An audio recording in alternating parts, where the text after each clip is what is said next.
नमस्कार मित्रांनो, स्वागत आहे तुमचं आपलं विजय ग्राफिक्स डिझाईन या यूट्यूब चॅनलवरती. तर मित्रांनो, आज आपण पाहणार आहोत डॉक्टर बाबासाहेब आंबेडकर यांच्या जयंतीनिमित्त पोस्टर डिझाईन, इंस्टाग्राम साईज. इंस्टाग्रामला पोस्ट वगैरे करण्यासाठी आपण आज पाहणार आहोत इंस्टाग्राम पोस्टच्या साईजमध्ये डॉक्टर बाबासाहेब आंबेडकर यांच्या जयंतीनिमित्त ची डिझाईन. तर मित्रांनो, सर्वप्रथम आपण काय केलेलं आहे, आपलं जे फोटोशॉप सॉफ्टवेअर आहे ते आपण ओपन करून घेतलेलं आहे या ठिकाणी. ओपन केल्याच्या नंतर तुम्ही इंटरफेस पाहू शकता मित्रांनो. मी या ठिकाणी ओपन केलेलं आहे आणि याची साईज काय घेतलेली आहे आपण, तर इंस्टाग्राम साईजची पोस्टची जी साईज असते ते या ठिकाणी आपण घेतलेली आहे. तर साईजची पोस्ट कुठे चेक करायची, इमेजवरती क्लिक करायचं आणि क्लिक केल्याच्या नंतर इमेज साईज वरती क्लिक करायचं. तर बघू शकता या ठिकाणी विड्थ आहे ती 4 इंच आहे आणि हाईट आहे ती 5 इंच आहे आणि रेझोल्युशन 500. तर इंस्टाग्राम पोस्टची साईज 4x5 अशी असते मित्रांनो इंचेसमध्ये. तर आपण या ठिकाणी घेतलेली आहे. त्यानंतर बघूया आपण डिझाईन कशी केलेली आहे. तर मी या ठिकाणी एक एक लेअर ओपन करून धावतो मित्रांनो. ओपन धावतो तुम्हाला पूर्ण लेअर ओपन लेअर आहेत. पूर्णपणे तुम्हाला एडिट करू शकता तुम्ही त्यामध्ये. त्यातलं मटेरियल वगैरे पण यूज करू शकता. जे बाबासाहेबांचे JPG, PNG वगैरे आहेत ते सर्व तुम्ही सेपरेटली डाउनलोड करून तुम्ही यूज करू शकता आणि याची तुम्हाला फ्री PSD फाईल भेटणार आहे. खाली डिस्क्रिप्शन बॉक्समध्ये त्याची लिंक भेटणार आहे. तेथून तुम्ही डाउनलोड करा आणि तुम्हाला हवी तशी एडिट करू शकता. बॅकग्राऊंड वगैरे त्यातलं घेऊ शकता आणि ऑल लेअर ओपन आहात तर त्यामुळे तुम्हाला पूर्णपणे एडिटेबल PSD पाहायला भेटणार आहे फ्रीमध्ये. तर मित्रांनो सुरुवात करूया आपण.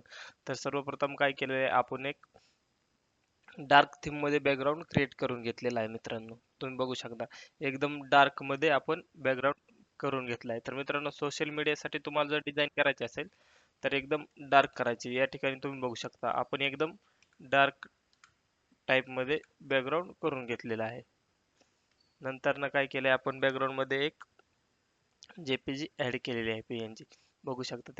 त्याच्यानंतर ना आपण एक बाबासाहेबांचा एक फोटो या ठिकाणी ऍड केलेला आहे. तुम्ही बघू शकता फोटो ऍड झालेला आहे. फोटो ऍड झाल्याच्या नंतर न त्याला क्रिएटिव्ह दिसण्यासाठी थोडा आपण एक लुकअप लावलेला आहे. तर बघू शकता तुम्ही लुकअप लावल्यानंतर ना एक वेगळ्याच प्रकारचा त्याला इफेक्ट बसून जातोय मित्रांनो. बघू शकता मी या ठिकाणी लेअर क्लोज केलेली आहे लुकअपची.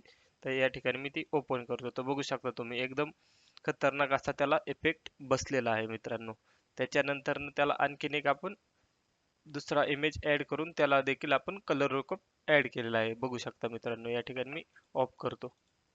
या ठिकाणी ओपन ओपन हा नॉर्मल आपला JPG आहे PNG, त्याच्यावरती आपण कलर लुकअप ऍड केल्याच्या नंतर तुम्ही बघू शकता त्याला एक वेगळ्याच प्रकारचा इफेक्ट लागून जातोय मित्रांनो.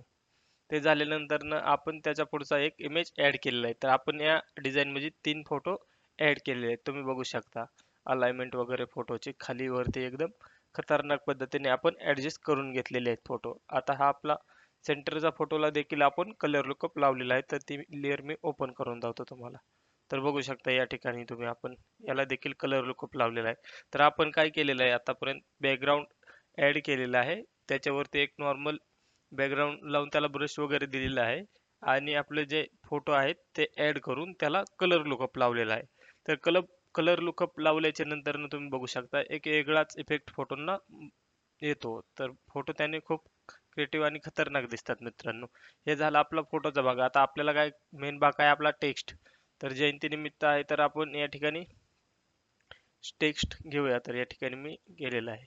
टेक्स्ट बघू शकता मी लेअर ओपन केलेली आहे. टेक्स्ट तुम्हाला माहिती आहे कसा टाईप करायचा, ते टाईप टूलला सिलेक्ट करून टेक्स्ट टाईप करायचा. तर या ठिकाणी मी टाईप करून घेतलेला आहे मित्रांनो. तुम्ही बघू शकता भारतीय राज्यघटनेचे शिल्पकार महामानव भारतरत्न असा टेक्स्ट आपण घेतलेला आहे मित्रांनो. त्याच्यानंतर आपण काय केलेलं आहे मित्रांनो, जो टेक्स्ट आहे या ठिकाणी मी लेअर ओपन करून दाखवतो. तर आपण हा टेक्स्ट या ठिकाणी टाईप करून घेतलेला आहे डॉक्टर बाबासाहेब आंबेडकर मित्रांनो. टेक्स्ट ऍड झाल्याच्या नंतर याला आपण एक इफेक्ट लावलेला आहे मित्रांनो टेक्स्टला. तर हा टेक्स्ट लेअर मी लेअर थोड्या वेळ अनहाईट करून टाकतो. हाईट करतो. हाईट केल्याच्या नंतर बघू शकता जो आपला टेक्स्ट होता तो आपण घेतलेला आहे आणि त्याला कन्वर्ट टू स्मार्ट ऑब्जेक्ट करून त्याला आपण कलर टेक्स्चर लावलेलं आहे. जे बॅकग्राऊंडला होतं ते आपण या ठिकाणी टेक्स्चर लावलेलं आहे. तुम्ही बघू शकता. आपण सर्वप्रथम टेक्स्ट घेतलं, टेक्स्टला हाईट केलं, टेक्स्टची कॉपी घेऊन त्याला आपण कन्वर्ट टू स्मार्ट ऑब्जेक्ट केलं आणि नंतर त्याला आपण कन्वर्ट टू स्मार्ट ऑब्जेक्ट करून त्याला आपण टेक्स्चर लावलं. जे बॅकग्राऊंड आहे तेच आपण टेक्स्चर लावलं. तुम्ही बघू शकता एकदम खतरनाक झाले आहे आणि त्याच्यावरती आपण हाईड केलेला आपला टेक्स्ट ओपन करूया. तर बघू शकता एकदम खतरनाक पद्धतीने त्या ठिकाणी दिसत आहे आपली डिझाईन. आपण टेक्स्टचा स्ट्रोक लावून त्याला कन्वर्ट टू स्मार्ट ऑब्जेक्ट करून त्याच्यावरती आपण टेक्स्चर लावून आपली मेन टेक्स्ट आहे तो आपण वरती घेतलेला आहे. तर बघू शकता कशा प्रकारे दिसत आहे. एवढं झाल्याच्या नंतर ना आता पुढचा आपण टेक्स्टचा पार्ट टाईप करून घेतलेला आहे यांच्या 135व्या जयंतीनिमित्त. तर बघू शकता तुम्ही या ठिकाणी मी लेअर करून घेतली. तर मित्रांनो हा हिंद फॉन्ट आहे. तुम्ही बघू शकता एकदम मस्त दिसत आहे. त्याच्यानंतर विनम्र अभिवादन, विनम्र अभिवादन देखील आपण केलेलं आहे आणि त्याला ड्रॉप शॅडो वगैरे आपण दिलेले आहे. ते पण एकदम सोप्या पद्धतीने मित्रांनो. ते पण कसं करायचं ते आपण पाहूया पुढच्या व्हिडिओमध्ये. तर मित्रांनो बघू शकता एकदम आपण सोप्या पद्धतीने डार्क थीम मध्ये डिझाईन केलेले आहे इंस्टाग्राम पोस्टसाठी. मित्रांनो ह्याची तुम्हाला फ्री पीएचडी फाईल भेटणार आहे खाली डिस्क्रिप्शन बॉक्समध्ये. आणि मित्रांनो सगळ्यात मेन गोष्ट डिझाईन झाल्याच्या नंतर ना त्याच्यावर तुमचा लोगो ऍड केला पाहिजे. तर मी देखील या ठिकाणी माझा लोगो ऍड करतो. तुम्ही बघू शकता वरच्या बाजूला आपला लोगो आपण ऍड केलेला आहे. तर मित्रांनो यामधलं तुम्हाला जे फोटो वगैरे घ्यायचे ते घेऊ शकता, बॅकग्राऊंड घेऊ शकता.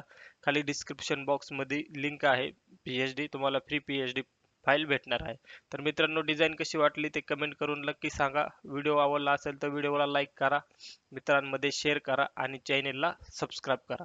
तर भेटूया मित्रांनो पुढच्या व्हिडिओमध्ये. तोपर्यंत धन्यवाद.